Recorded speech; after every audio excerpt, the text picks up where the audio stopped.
Pernahkah kalian mendengar hukum Pascal? Hukum Pascal ini sangat berkaitan dengan tekanan di dalam cairan. Hukum Pascal tersebut itu dalam ilmu fisika mempunyai arti yaitu suatu tekanan diberikan oleh cairan dalam ruangan tertutup dan diteruskan ke ruangan lainnya dalam bentuk yang sama. Hukum Pascal pertama kali ditemukan oleh Blaise Pascal. Dia lahir pada 19 Agustus 1623. Lalu si Blaise Pascal ini tuh menemukan teori ini tuh dengan cara melakukan percobaan. Yang pertama dia tuh melakukan percobaan menggunakan kantong plastik. Kantong plastiknya itu ia beri lubang, lalu ia beri air. Kemudian air itu keluar dari lubang tersebut dengan tekanan yang sama. Lalu si Blaise ini tuh akhirnya menemukan teori tersebut dan ia beri nama hukum Pascal.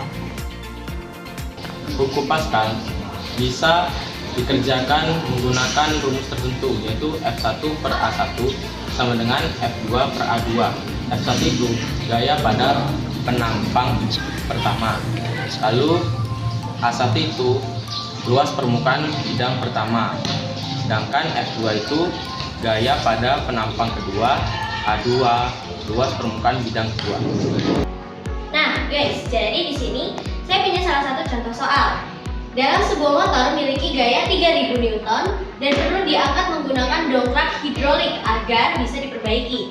Apabila piston kecil pada dongkrak diberi gaya 100 Newton dan luas penampang piston kecil adalah 10 cm², berapakah luas piston besarnya?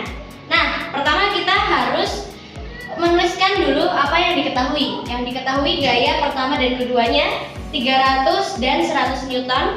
Selanjutnya adalah luas penampang yang pertama, yaitu 10 cm². Nah, ini kalau kita mau mengerjakan luas penampang, kita harus mengubahnya menjadi meter kubik. Jadi ini adalah 0,001 meter kuadrat. Nah, lalu kita akan masukkan ke dalam rumus. Rumusnya adalah F1 per A1 sama dengan F2 per A2. Nah, kita akan masukkan ke dalam rumus. F1-nya adalah 100 Newton. Langsung saja kita tulis 100 Newton per A1-nya adalah 0,001 meter persegi. 0,001 meter persegi. Jangan lupa beri satuannya, teman-teman.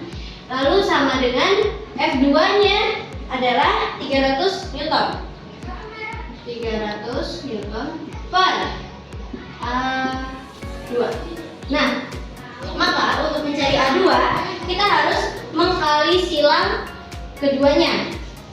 Berarti A2 dikali 100 Newton sama dengan 0,001 meter persegi dikali dengan 300 Newton. Hasilnya adalah 0,3. Nah, ini akan kita bagi dengan 100 Newton. Hasilnya adalah A2 adalah 0,003 meter persegi. Karena luas piston pertama dinyatakan dalam sentimeter, maka luas piston kedua maka kita harus ubah ke dalam sentimeter juga, yang artinya adalah 3 cm². Ini adalah hasilnya. Terima kasih. Cara kerja dari benda ini di mana ketika suntikan yang pertama diberi tekanan, maka suntikan kedua akan memberi gaya dorong pada benda ini. Nah, jadi teman-teman, ketika saya berikan tekanan pada suntikan ini, maka udara dan air akan memberikan tekanan yang sama dan membuat pada suntikan ini memberikan dorongan yang menyebabkan derek ini bisa naik dan turun. Saya praktekkan ya teman-teman. Jika kita berikan tekanan, maka suntikan ini akan memberikan gaya dorong dan derek ini bisa naik dan turun.